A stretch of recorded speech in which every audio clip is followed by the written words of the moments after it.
Merci beaucoup, mon ami Vidal. Can you hear me? Fantastic. Okay, thank you very much, Kesha, for inviting me and for this opportunity. I must say, this is going to be a very, very exciting week for us at the Africa Union for Housing Finance. Je m'appelle Andrew Chimphonda. Je suis le président pour AUHF, Africa Union for Housing Finance. I will speak mostly in English. Vidal will translate in French. But if you don't have the English version, Vanessa will put the French version as well for you, should you have an interest in the welcoming remarks. Dear members, esteemed members of the Africa Union of Housing Finance, I am delighted to be here with you today and share this time with you. For me, it is of course a double honor because I'm also the group CEO for Shelter Afrique, the premier Pan-African housing financier and the chairman of the Africa Union for Housing Finance. Two organizations of premier status coming together. How wonderful. Before I begin my comments, I would like to recognize the attendance and the presence of the Executive Director of the UN Habitat, Madam Sharif, my sister. The UN Habitat is the umbrella body that houses our collective ambitions for a more affordable urban future. I do not doubt that many of us in attendance today recall with fondness the World Urban Forum held in Abu Dhabi earlier this year, and of course, you know, we as AUHF and myself representing Shelter Afrique were also present in the wonderful city of Abu Dhabi. And just recently as well, I had the privilege of welcoming Madam Sharif when she opened and presented the well-executed global observance of World Cities Day, which took place on the 31st of October here in Kenya, in Nakuru. I would also like to recognize the participation of the Honorable Minister for Housing and Infrastructure for Rwanda, Ambassador Clever Gatete, who is also a friend, but at a professional level. He will be delivering a keynote address later during our session. Honorable Gatete, if you are watching and you're listening, I would like to say we have answered to your call. You demanded 20,000 units for housing when you launched the Rugarama Park Estate project in Kigali for Shelter Afrique for 3,000 units. Of course, this was a project where we wanted to prove that public-private partnerships work. We wanted to prove that you can develop a house in Rwanda for less than 15,000 US dollars, and we've proved that. And we've answered the call to shift that from 3,000 to 20,000 through a new partnerships that we have now created and launched in the city of Kigali, called the Kinyinya Park Estate for 10,400 units. For our members that may not be familiar with Rugarama, this is a successful public-private partnership between the Shelter Afrique, the city of Kigali, and the remote group and the Development Bank of Rwanda. The new Kinyinya Park Estate is a new public-private partnership which will deliver 10,400 units. But let's get back to the business of today. These indeed, you will agree, ladies and gentlemen, are interesting times that we are living in. The global pandemic has thrown into sharp focus the sectors of the economy that need reform. It has also asked the questions of what we once considered the benefit of worldwide trade and globalization. The over-reliance on importation and the logic of just-in-time supply chains became strained at the onset of the pandemic. Nations, African nations, struggled to meet the demand of just personal protective equipment and ventilators. People died because of lack of capacity. These struggles began a discussion on how deeply COVID-19 would affect various industries. The members of the African Union for Housing Finance have been deliberating collectively and individually with the support of our very competent secretariat led by Kersha to look at the impact of COVID-19 on the housing sector. As we have heard many say, the pandemic has shown all the underlying conditions of many economies and countries. For one, it is difficult to self-isolate or have social distancing in informal settlements. In fact, it's actually an insult. The inability of many of our African countries at the onset to trace and isolate those who may have contacted or met the virus reflects a lot in terms of our housing policies because a large number of our people live in informal settlements. Let me give you the numbers according to the United Nations Habitat and also the Shelter Afrique Center of Excellence. 47% of the African urban population lives in informal settlements and slums. This translates to about 250 million, 257 million people.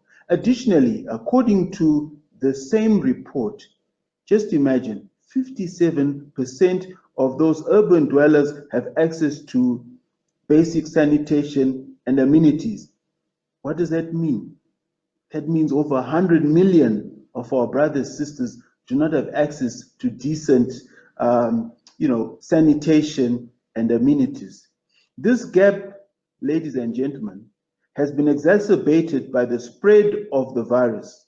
Indeed, the extent and experience of COVID-19 crisis is a result of the housing crisis itself, overcrowding in informal settlements and the lack of basic amenities. These are the underlying conditions we cannot ignore. Secondly, the pandemic has also revealed just how many people live from day to day and the vast and immediate effects a shutdown does to their livelihoods. I'm talking here informal settlements, informal employed people. The current estimates from the International Labour Organization reveal that more than 60% of the world's population are employed in the informal sector. That is, half of the world's people employed today do not have the security of a stable job, what we call permanent job or fixed long-term contract. Health benefits they don't have or social safety nets. These facts are also underlying conditions, ladies and gentlemen. For those of us interested, of course, in housing, this pandemic should force us to rethink how to deliver access for all to adequate and safe, affordable housing. This aligns well with the theme for this year's meeting, investing in the Sustainable Development Goals, SDGs. Finding a market opportunity in affordable housing. If we are to realize the goal of affordable housing for all, we must draw in the participation of the breadth of the housing sector participants. And if we want all players to engage, we must demonstrate the market opportunity that will sustain their participation. I believe there are three ways affordable housing can catalyze economic recovery in the COVID-19 era. Let me offer those to you now to provide context to our conversations during this week. Firstly, large-scale housing delivered by public-private partnerships is vital. It is a vital way to inject the much-needed capital into the African economies. It also offers immediate employment opportunities. When we think about the gig economy, it often leaves out construction workers, but they are a critical group of that economy. The delivery of large-scale construction is imperative, in fact, not negotiable, because it will reabsorb this neglected sector into active employment, as well as having the capacity to absorb other sectors to and downstream businesses. Secondly, like our partners, the African Development Bank.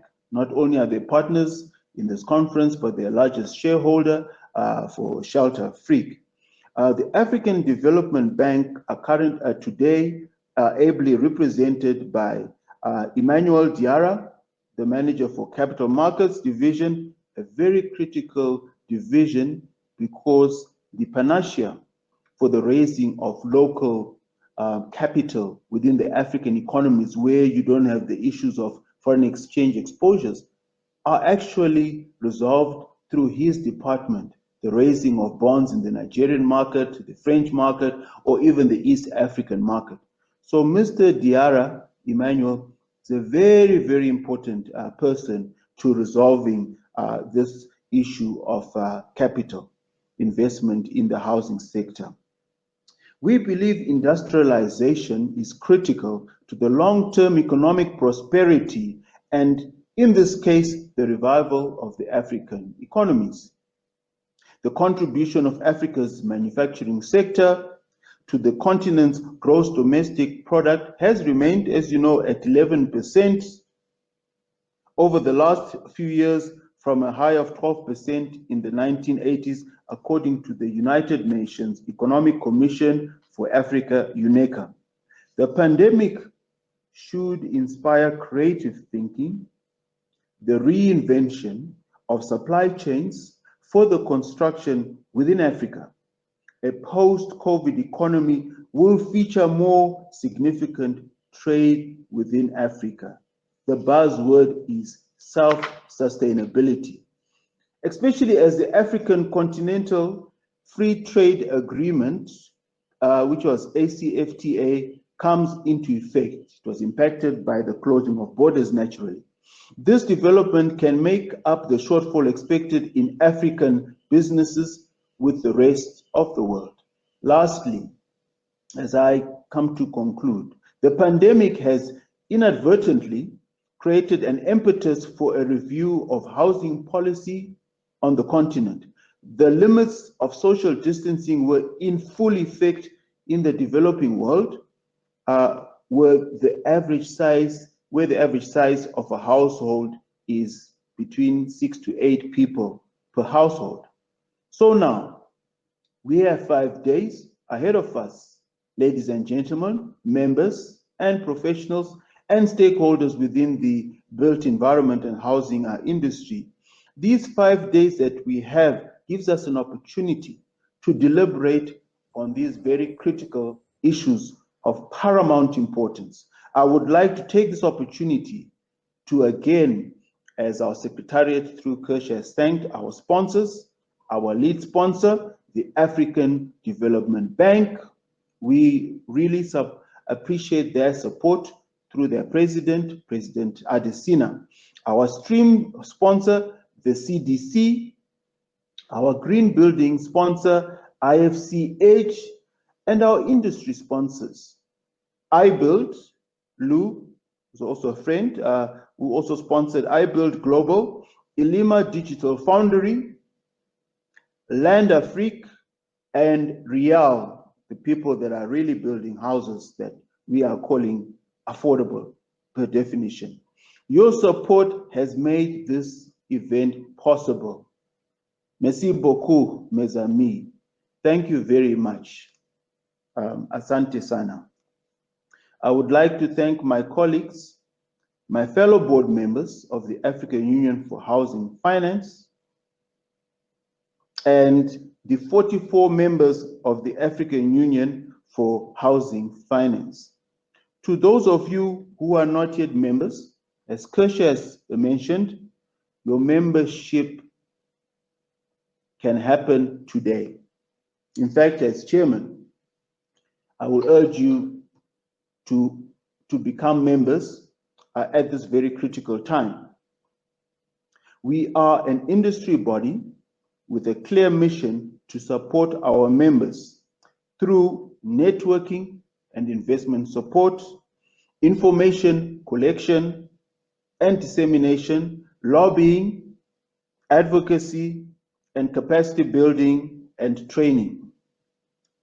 I think, Kersha, I hope, on the website, those who want to join the membership immediately should be able to be flagged. If so, let's communicate to the members how they can join. I wanted to also mention, Kersha, to say, those members that do manage to join during the conference should have a discount. I know you're looking at me and saying, what the hell am I doing? We will give a 50% discount to the members that join during the conference. And I, as the current chair of the African Union of Housing Finance, will approve it, and I'm sure my board will support it.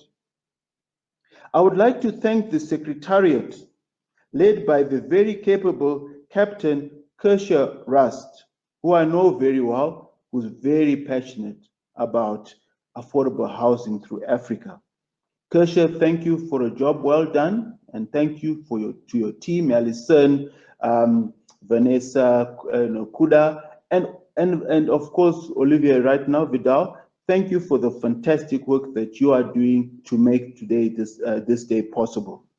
API, who we've partnered in many other interesting initiatives, thank you for bringing all of us together today to participate in an excellent program and spend time thinking with one another how to make affordable housing a reality in Africa.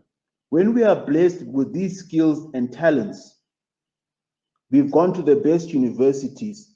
The last thing we want is people to talk theory. This is about implementation, implementation, and implementation, which can be manifested through the delivery of the much needed affordable housing units. Why? Because the biggest problem we know in Africa is affordability. Hence, let's build low cost, high volume, high quality houses, and let's make sure that we come up with innovative means and ways to finance our beneficiaries who are strained from a budgeting perspective. I will now conclude my remarks.